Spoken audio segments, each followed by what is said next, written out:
Hi, I'm Tom Telford with the Lift and Make Lighter podcast. We are in studio today here at the LÉVO offices with Ruth Henderson. Ruth, I'm going to actually let you introduce your company Okay. and dive into it. Sure. I'm the owner of Resilient Life Counseling, and our clinic is located in Farmington. So would you like me to describe it in Yes, more depth? please. We have been open since March of 2021, and we are currently at 9 clinicians with 2 support staff, so about 9 to 10 employees. And we have a huge emphasis on working with women, particularly. We work with 80% women, but we also focus on trauma and grief, all types of trauma, as well as working with couples. We feel that the relationships that our clients are dealing with are critical to address. It's all part of the system of support and healing. And then lastly, our youth and families, again, being part of that whole system of the family. And so those are really our 4 specialties that we emphasize with our clinic. And we just love the work that we get to do with our clients. Thanks for being here today. Sure. So I'm going to take you back because you just said some beautiful things about the role of a clinician and sitting with people and giving them a space for anything that they really want to be communicating and visiting with you about. And you described it as sacred. So let's dive further into that. What is it about that moment or connection and relationship that you have with people when they come in where it feels sacred to you, and why the word sacred? I think the word just fits well because when we're therapists and clinicians, it's a special space. It's a sacred space. It's a space where we see potential clients being vulnerable and sharing very difficult things that they often maybe don't feel safe to share in other spaces.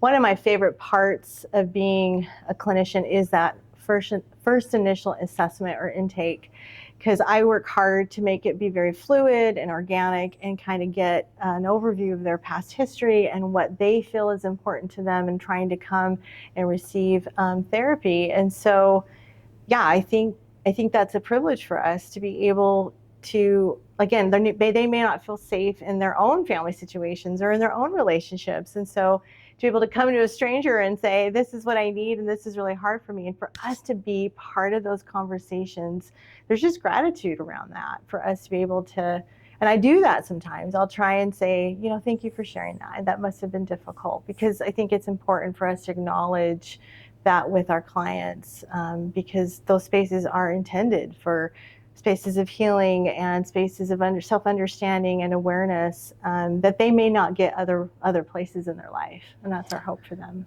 I love that you say that, because even as you describe it, I'm thinking of the first conversation I had with my therapist. Okay. Sitting with him, is an amazing man. Yeah. And in visiting with him that day, I remember thinking to myself, the things coming out of my mouth I've never said to another human. Not my wife, not my parents.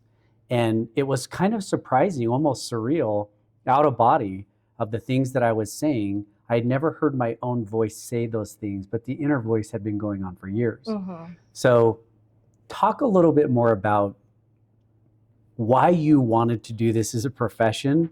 What is it in Ruth where you were just, wanting to be in that space with other people?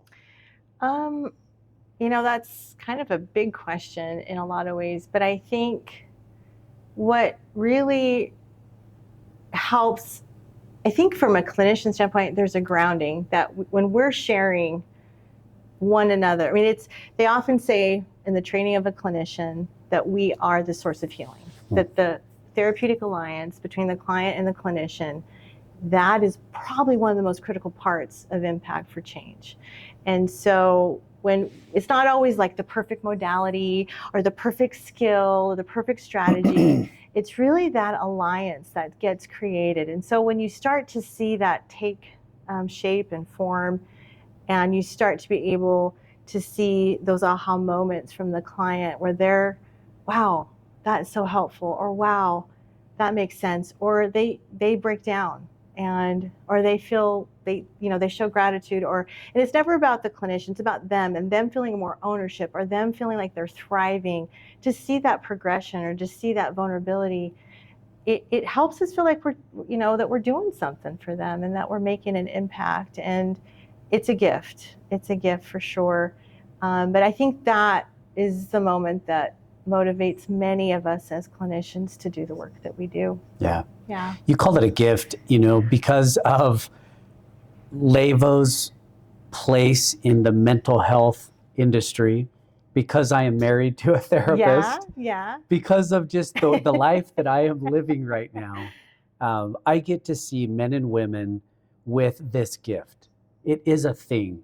Yeah. So how would you describe that? Because as I meet people who are in this space, who can sit with others in their lowest point or pain point or whatever it is that they're going through, to sit and to listen and be engaged all day, every day in this, that is a gift. It's something different that I had not encountered prior to being in this space. Yeah. I find it interesting. The thought came to mind when I've talked with friends and I see that they're supporters of others, and I say, you're such a good confidant for those around you.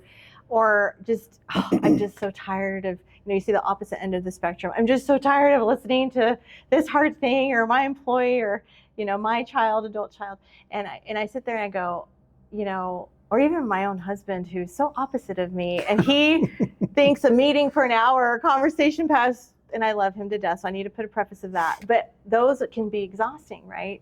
But I think those that choose this profession, they choose it because it feeds them. It allows for a sense of like, I felt fed. I felt fed in that experience. And definitely over time, that's something real about compassion fatigue. That is a real thing, is learning over time as a clinician, those that are more seasoned over time, to know how to set those emotional boundaries and self-care so that we can still show up and the way we need to for the clients that we serve. But it's a different type of person that it works, and it actually is great. Yeah. It is great. I mean, it's actually not just great. It literally is what society is leaning on, right? In my opinion. Yeah. I mean, we often use the word first responder as, police officers and firemen, firewomen. I like that. These people who show up. But in my opinion, the problem of our day, the first responder is the mental health professional. Yeah. Do you see that in your practice? Are you seeing the actual day in and day out, this is life-changing work that you're involved in? Yeah. I mean, we're not in the work that we do in private practice isn't always crisis work, right? And so, my previous roles where I've worked more in crisis work, I was in EAP before, or I've worked in crisis centers before. Yes, you're like, wow, I just prevented something that could have really gone negative, gone left, or you're just trying to walk people off the ledge, or trying to contain a very difficult situation. What's been unique about the work we're doing, I think it's allowing kind of this validation space for our clients more and more, particularly maybe in the community where it's not always okay to vent about the hard, that we're supposed to just suck it up and be okay, or, that's just what we do as women and it's okay. And I'm not trying to overly share any kind of theory or philosophy of what women deal with, but I feel like we're saying it's okay. It's okay that it's hard. It's hard. It's okay that your marriage is hard. It's okay that being a mom is hard. It's okay that I just can't handle things right now, and I love that. And I feel like the women that we're serving, because it is predominantly women, they're getting that. They're receiving that support that they may not get other places. So. I can tell as I follow you online, social media, I can tell as I visit with you, and I can tell in your practice, whether it's those that you employ being women or those that you serve being predominantly women. What is it about that for you? Why such a high passion for women and what women face? It was interesting as we've had more variety of employees, and I'm still open to that. It honestly has kind of just organically fallen into this dynamic of women, and sometimes it's like, this is really nice. It's just, there's a sisterhood that I think that we experience.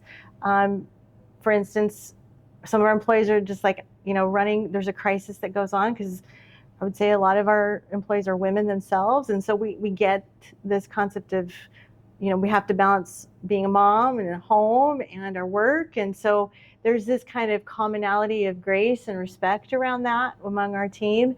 And so I kind of like that. I love that, So I think that's really cool. But honestly, it just fell into that way. And then, in this time of age when there's so much offerings out there in the field, it's like, well, how do we kind of provide a unique specialty? And so it's kind of gone hand in hand to say, this is our focus, this is what we do, and we're proud of it. And we hope, we do have adult male clients, we do have a variety of clients, but that's just been a huge emphasis that seems to work for us, and I feel like it's something we really do well. So is part of the DNA an emphasis that also tied to your mother?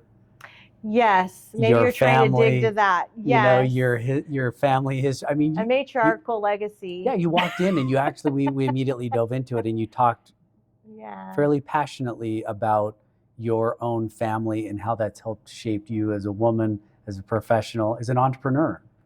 Yes, and I'm happy to just briefly touch on that piece. My whole life, there was the story of my abuela that was taught to me, because there was such a pivot in the opportunity to come to this country, to have more. A lot of people have a wonderful legacy of story, but she had a second grade education. She was abandoned at 14. She went through a lot of abuse, and for her to fight and want better in a culture where you stay close to your kids, you don't let them move out until they settle down. And she sends her children to another country to obtain an education so they could all get, have a better life. That story was told my whole life.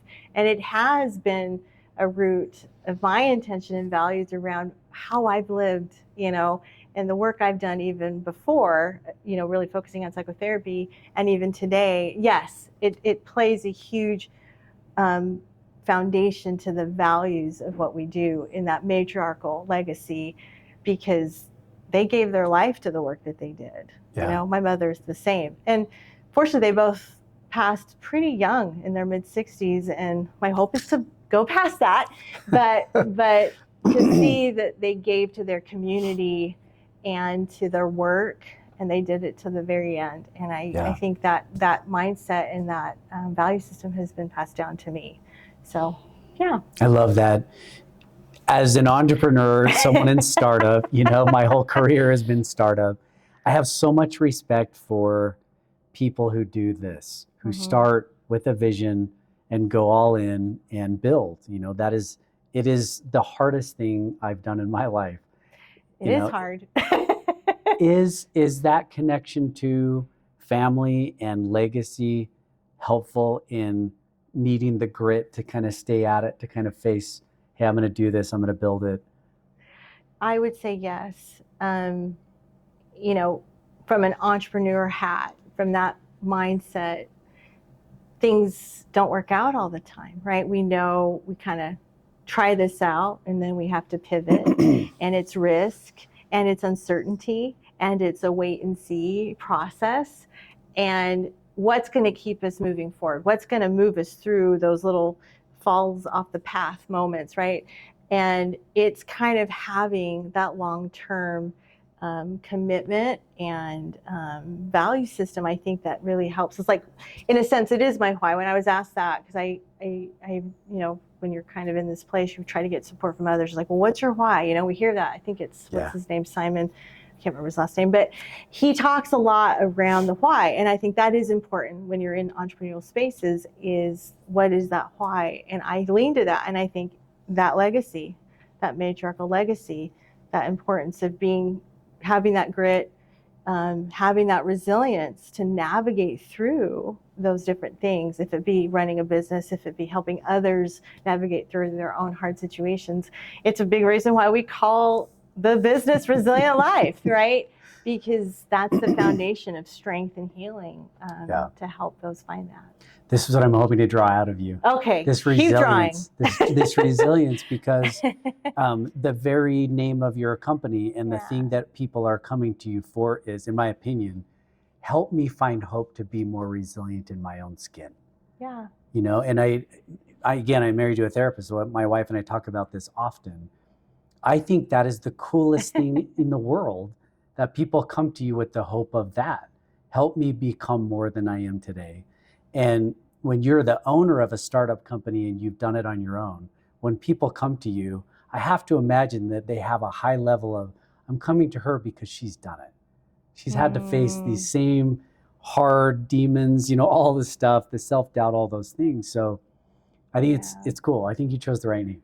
Oh, good. I think it's awesome. It was interesting because after my mother died, and I've worked with women or clients dealing with grief, and I was like, we need a vacation, we need to go. So my husband and I, we went, I think it was to Hawaii. That's where we went. And I'm sitting there in a condo, I'm sitting on the beach, I'm just like putting it together, right? Yeah. What should we call this? What should we call it? I threw out names, and Resilient Life just kept showing up for me. So that's where it all started kind of percolating in my mind. It was on vacation, which is good, right? That's when we step away and we're able to think through that. But it just fit. It really did, and it continues to do so. And what's amazing is the more you know and you're grounded, or you build that foundation of your why and the values that come with that, I think it draws in those that you can best serve and the team you can best build, right? So Amen. It comes together. I love the foundation. Such a great concept. So when you think about resilient and being accomplished as a woman, which you are, I mean, to go from, hey, I think we should name it this, to now having 9 clinicians, like you're a business, you're running and it's going well. Yeah. Talk to me about 2025 and this concept of intention. Yeah. Because I would imagine, as a business, as an entrepreneur, as a woman, as a mother, as a spouse, right? The year 2025 is full of to-do lists. Yes. So how do you compartmentalize / build into all of the demands on you? How do you set your intentions? When thinking through that, I was pretty adamant that intentions was a more inclusive word, because we talk, what does we all talk about, right? Yeah. We talk about resolutions, and I'm not judging anyone that is on that train. I think if that works for you, everyone needs to find what works for them. But from the frame of where I stand, I think a lot of women do, is intentions allows for error and imperfection, and saying it's okay if I didn't do it right. It's okay that I fell off the bus this week on that goal, and it's okay. But the intent to try, the intent to give it, to work towards something does matter. It matters because it doesn't mean you have to give up on it. It means that you still have that, and you can try again and again and again. And so I think that's important. 100%. When we were talking about what we wanted to emphasize today, I was like, there are days when I'm like, I don't think I have this figured out for sure. And none of us probably do, but it's hard. It's hard to balance those different roles, I think, as a mother, and as, your home and the work. And it's, you're not just checking in a W-2 job, which it's definitely, you're on as an owner of a business. And so it definitely ebbs and flows, but it gets a little easier day by day. Yeah. And I think that acknowledgement that that's okay, again, is helpful. It's helpful for us not to get in cycles of criticism and shame. Those are the blocks that hold us back from progression, is those negative thinking, you can call them errors or mindsets. And that's what we're trying to prevent. We're trying to prevent us getting stuck. Right? Is the trap of New Year's resolutions versus intentions that a resolution is, I'm resolved to do this, and if I don't get it right, I mean, the mantra, it feels like, for many Utahns, including a lot of women I know, is perfectionism. It's kind of like, if I don't get it perfect, then I fell off, and now I'm no longer resolved. My year's gone, versus intention being a striving kind of approach and mindset to, I'm working towards this, but what? I like it. I like striving. The word, I often work, a lot of the work we do is around tackling perfectionism, and no one can fully tackle it. It's more of a mind shift, not a, what do I need to do to get over this? It's more around, how can I think different? How can I see it different? So I'm giving myself grace, and I'm being kinder to myself. I'm slowing down. I'm stepping away. I'm allowing myself to say no. I'm giving myself permission without judgment, without shame and guilt, to pay attention to myself and to what I need. A lot of times it's untangling that for women. That's hard, particularly in Utah sometimes, right? It's like, but if I don't, I'm not blank. I'm whatever. It's really trying to mitigate that should thinking. Yeah. Working hard at that, because that's what gets in the way. Yeah, that's what gets in the way, I think. It's funny, we landed here, and I'm intrigued to ask you about this, because I get often asked, what's going on in the world? Like, what's up with the mental health of society? One of the concepts that I keep coming back to, because of what we see at LÉVO, because of my wife, being a therapist, is this concept of rigidity. Yeah. I don't know if that's the right word to use, but it feels like in a lot of our culture, especially in Utah, that there is this idea of, if I have just enough conviction in who I am and what I believe and what I do, then I'm okay. And that's a safe place to be, if I have a lot of conviction in who I am and where I'm going. And oftentimes we see in the problems of our society and with Utahns is that rigidity, as strong as it can be, it also makes you brittle, right? It can break. And not just like, oh, I had a bad day, but like a breakdown of sorts.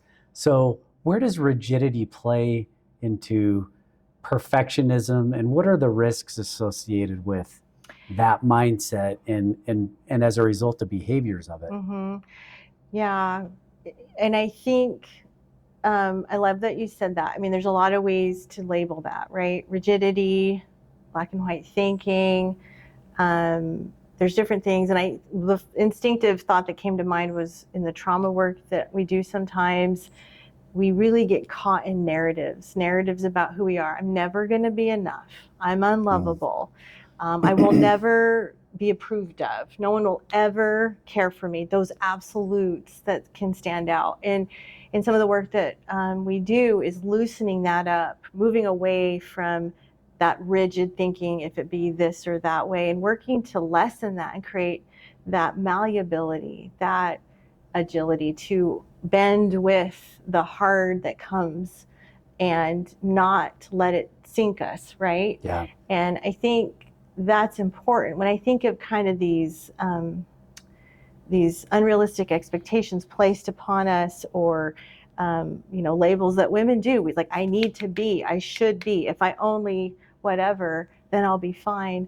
They're not, I don't think that's a negative or a bad thing. I think it's about, a lot of clinicians talk about the and thinking, right? It's like, how do we also include or allow for, if things go left, because I do think people really kind of, there's a spiral that can happen if this trial hits them really hard, right? Or this thing in life hits them really hard. It's how do we navigate through it in a way that says, I can still become resilient. I can still allow for myself to experience the hard.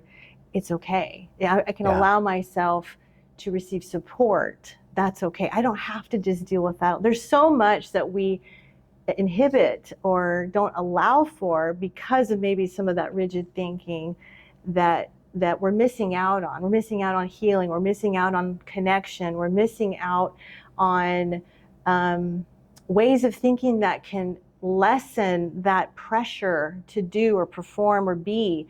And that's unfortunate, because it's almost like self-inflicting, right? Yeah. And we don't want that. We don't want that. If you were to plot on a graph, maybe it's a line, the spectrum right to left, is one end of the spectrum rigidity and OCD, almost obsessed with, I have to be this way, this good. It's funny how many people, when I say anywhere online or say in in our podcast the word scrupulosity. That's the Oh, most looked up term that I hear. really? Yeah, just what is that term? The obsessive moral, I have to be this good. Right, So is right. that the end of one spectrum, and the other is people's perception of lazy? I don't want to be lazy, so I have to be here. And somewhere in the middle of that spectrum, it feels like, is resilience, some self-compassion, some love of like, I'm not lazy, but I don't need to be obsessive either. I can be resilient to like somewhere in the middle to life's challenges. That's just what it is. It's being human instead of perfect and a superhuman versus being Which lazy. isn't possible. Yeah, impossible. Yeah. The word that really stands out as you talk is fear, because I believe we're trying to lessen some of the things that get in the way of our growth and our resilience or our agility or our malleability to handle the hard. We're trying to create a broader scope. We talk about our window of tolerance and trauma, right? Yeah. We're trying to broaden that. We're trying to allow for more of that, that we could still, our nervous system is still, I can't say that right, but our nervous system is still functioning at a level that seems like, okay, I'm still okay, I'm still good. We're able to still look at ways to take care of ourselves. We're still functioning through the hard versus those that collapse. And when you talk about being on this end of the spectrum, you're vulnerable. You can't sustain that. No one's perfect. And if you're on this end of the spectrum, the same thing, it's almost like an excuse to not try. Yeah. And so both of those are fear driven in my mind, because I'm fearful if I do make a mistake, well, who the hell am I, right? And then over here, well, why even try? Because they've already created the scenario. Scared of failure. Fear of failure. So either one, there's fear that's driving that is getting in the way of that living through the hard, working through the hard, that says, I'm going to still be fine, even though this is really hard. Yeah. So that's just my feedback on that concept. I love that. I think there's so much there to just unpack in the way that we think and what we do. Say more about scenario. When you think through, maybe it's a recent client that you sat with, maybe it's someone you've been seeing for years. Where does that play out in a scenario or a situation? Mom who may be struggling, being the perfect wife, the perfect mom, the whatever that may be. And maybe they came and what's there is this on the verge of a break in, if I'm not this, my identity is so tied to that. And if I don't do that well. It's a common scenario that I do get to see, and a lot of our clinicians get to see. I think the women that come in, they aren't creating spaces to reflect and build awareness. They're just in go-go mode. They're just like, I don't have time for that. I'll be fine. There's a minimization of their heart. There's too much to do. There's an overcompensation. They're burnt out, some of them. And we're just kind of saying, let's really look at where we are. Let's get, so I think the space that they're given to kind of feel acknowledged and heard and validated, and we might see a breakdown in that initial part of work and treatment, but we might see overreaction or just anger. It's a lot of, we want that. We want people to feel like they have a space to feel what they need to feel. No one's going to judge them for it.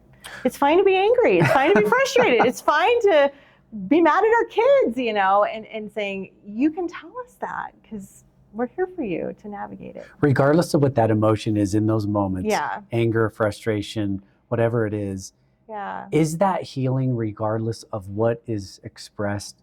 Just the ability to have a safe place to be able to be safe with the emotions and to let it out.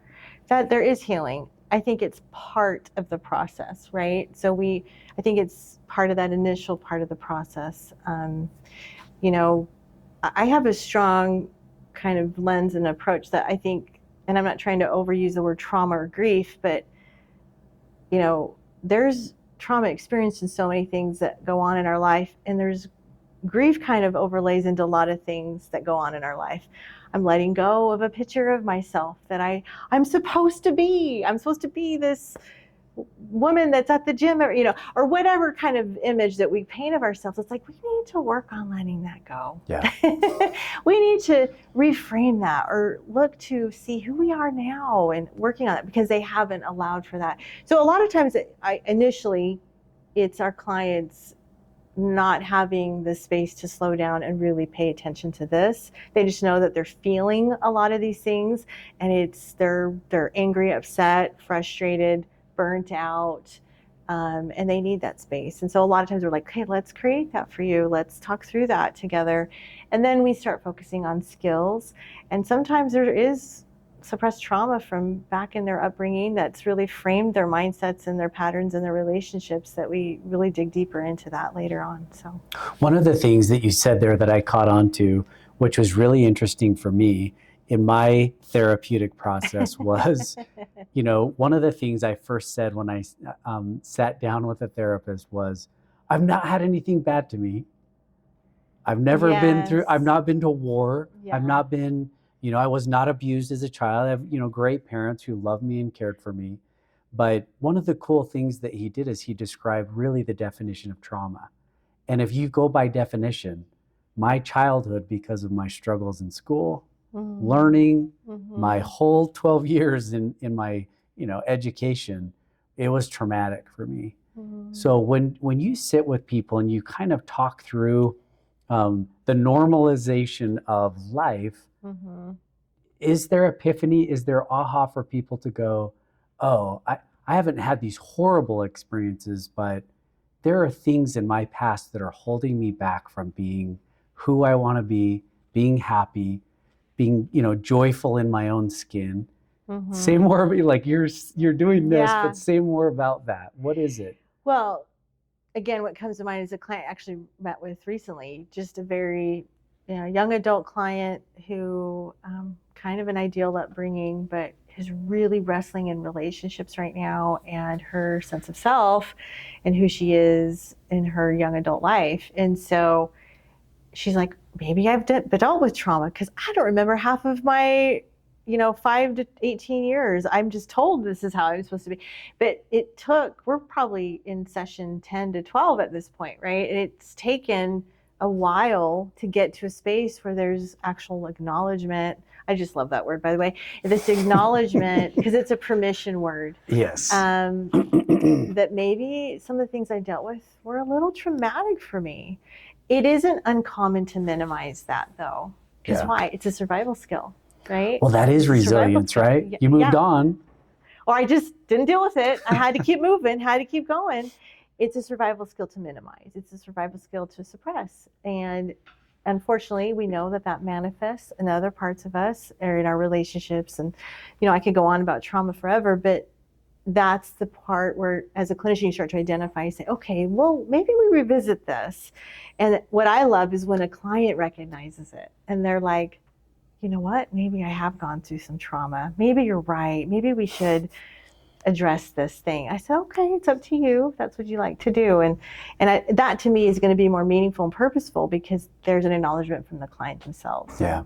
I just love that word. So. I do too. So let's talk about acknowledgement for just a second, because oftentimes, in fact, on social media right now, I was surprised a few posts that I have written, they blew up. And they blew up because, I'm not saying viral, I just mean more than normal. Yeah. People were chiming in, and they were talking about this idea of acknowledging, I don't know if it's family secrets, whatever you want to call it, it just is where you're at. Yeah. And so, I think oftentimes we want to try to put a scale of trauma or scale of hard life, and at times, people say, I'll just rub dirt on it. Your husband and I were both raised in a rodeo environment. We don't talk about that. We're good. Yeah. And even if it's a down day, it's just kind of like, well, just, tighten up your cowboy boots and belt buckle and, move on. And so acknowledging just your own life and the emotions that you're experiencing, that's really hard for a lot of people. Validating their own experience. I think part of the fear of acknowledgement, depending where the client is shame. I think shame plays, fear of acknowledging I'm bad. So one of the main client populations I work with are those that have gone through sexual abuse in childhood. There's a lot of shame around that. There's a lot of self-judgment, feeling bad, feeling I'm bad. And so what's the best thing to do to cope? It's put it away, don't acknowledge it, just don't even open that box, right? And so obviously trying to tread lightly in those conversations, the barriers to acknowledgement are real at times, and I think you have to just play it by ear based on the client. But once there can be an acknowledgement and normalization of whatever hard we've been through, there's power in that, because it's like we're releasing what's been hidden. We're letting it out there, and it's okay. And you don't have to let it out publicly. I mean, for a lot of people, it's just you're letting it out in a space like a therapy room and saying, oh, I'm still okay, you know? Totally. So I think there's power in that. It feels like there's a crux in this conversation in particular of why mental health is such a stigma for so many people. Because, I mean, there is a camp right now. There was a book written recently that's just taken off. And the book is really written from the premise of that which you think about expands. So if your problems are all you want to think about or go to a therapist about, of course, they're just going to manifest bigger problems. So, I mean, it's almost an anti-therapy type approach, which has not been my experience. And I was raised by people who are kind of like, cowboy up, bro. You know what I mean? And I love like my family, but that's just kind of the family culture. And so when you really think through those camps of, you know, therapy is just going to help you stay in this reinforcing loop of problem versus no, acknowledging it, you know, say it, you know, what is the term? Recognize it, claim it, whatever it is, so you can move on. You know, I mean, if ignoring is not a really good coping strategy. No. You know? And some people, I've had debates with in regards to, well, you just focus on behavior.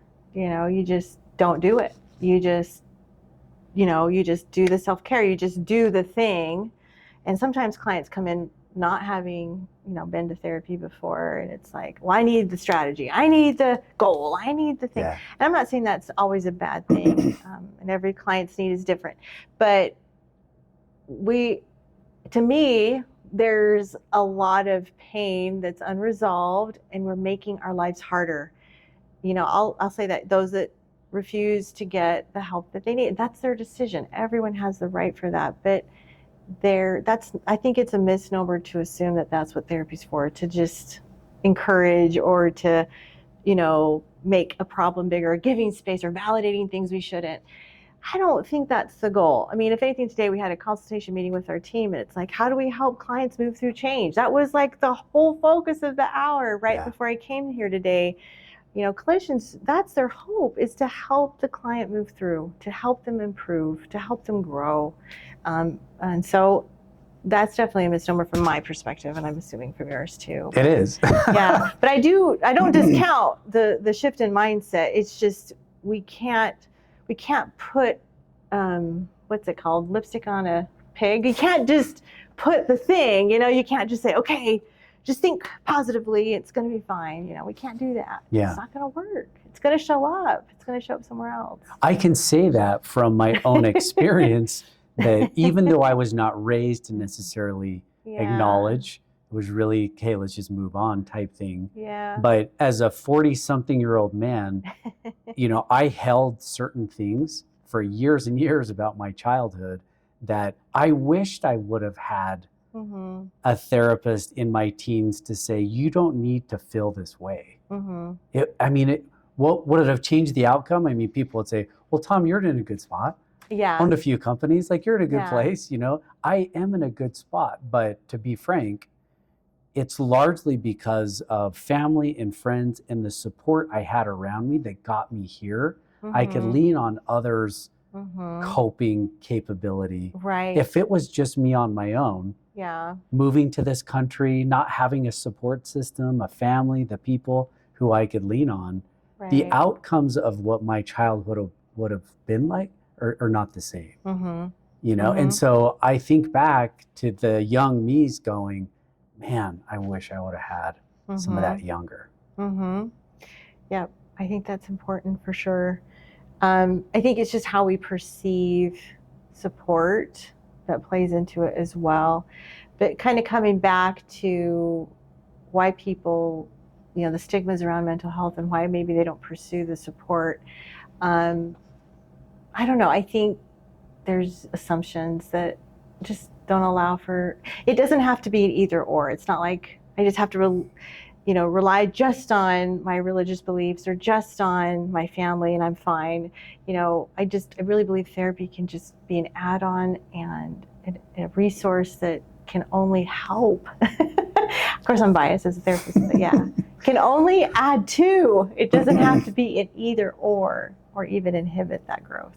Regardless of whether or not this is your ability to earn a living, has it been your experience overall, the majority, that the outcomes of people who come and engage in their own mental health care are positive? Yes, I think they are overall positive. Yep, I would say yes. Those that come are clients, is that what you're saying? Yeah.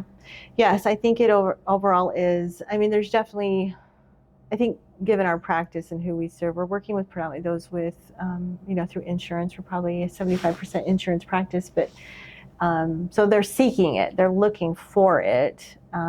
So I think that's unique given that. But yeah. I think that in our, family experience in interacting with enough, therapists over time, it seems like that the therapist, you called it the therapeutic alliance. That's so key to someone's ability to enjoy therapy and to have progression in terms of what's going on there. But there's also this other component, which is, what are you arriving at therapy with? Do you mean the client? Yeah, the client, meaning, am I here to be validated by someone else? Am I here to have someone reinforce my victim mentality type, approach? Say a little bit about that as we kind of wind down, just more about how people arrive in therapy and what expectations. I think I'm kind of hearing what you're saying. I think that varies, right? I think a client, just to kind of dig into that a bit more, arrives at different points in understanding of what therapy can do for them, as well as where they are in the spectrum of being able to change. And so I think one of the clinician's jobs is to gauge that, right? They're there to gauge where this client is. And, sometimes they drop off and sometimes they really come to realization this is so beneficial. So it just really depends. And I think it's okay. It's okay if they're like, this is too much, I don't want to continue. It's okay if they're like, I'm ready to dig in, I'm highly motivated. And it's okay that they're new to it. And that's something we really try to ask initially is like, is this your first time? Are you new to this? Because we're going to approach the care and treatment that we give depending on where that client is and their understanding of care. I think that's important to do. Yeah, absolutely. Freestyle to close. Any topic, anything that you're passionate about. Is there anything that you're seeing in your practice or your life or society where you're like, man, if someone put a mic in front of me, I would just let it rip? I think we've covered a lot of the things that are really critical. I just love the work we're doing. I think it's just if we can see the value of therapy, it's interesting because we're in January and it's, most of our deductibles are resetting and it's like, I have to wait another 5 months before I come back or I have to lessen. It just isn't seen as an essential. And I think if we as a society, I think Utah's improving. I think that we need to continue to advocate. I love what you guys are doing because you're playing a voice in that advocacy on the importance and value of mental health, because it does matter. It plays into our physical health and so many facets of our lives, our relationships. And I think that's the education that's critical for our, I guess I can just focus on our state right now because Yeah. we're still working on that, and it's better. It's just not maybe where it needs to be. You go to other states where it's just kind of, you have a therapist and it's a good thing. Yeah. It's part of my general care. Yeah. We're not quite there yet, and I think a lot of people just suffer in silence through a lot of hard, and it's unfortunate because they could be getting that help that they really could, use in their life. And so that would be my biggest last plug, is that we continue to work on lessening that stigma. Doesn't mean you're less weak or you're more weak and you're any less equipped or able to function or do the things you do. It just means that, it's hard. And I think you've said this in other, podcasts too. It's like, it's okay. We don't often, we can't just, we don't judge if you have a physical illness, a diabetes or something other than that. And I see this even with our male clients, particularly, there's often a lot of stigma and shame to not receive care. And it's like, oh, this is going to be helpful if you just give it a chance, so Brilliant. That's my plug. So brilliant. So great. You're kind, Tom. Acknowledgement is Acknowledgement. human. It's just being human. Ooh, let's. It's just being human. Let's doesn't mean broken. That. It just means human. So you're awesome, Ruth. Thank you. Yeah, it's a pleasure to be with you. Tom. Yeah, this has been great. We'll do it again for sure. Okay. Have a good 2025. Same. Get all the intentions. We all need intentions. They give us malleability and space to figure it out, right? Amen. Amen. Thank you. All right. So good. Oh. Nailed it. I hope I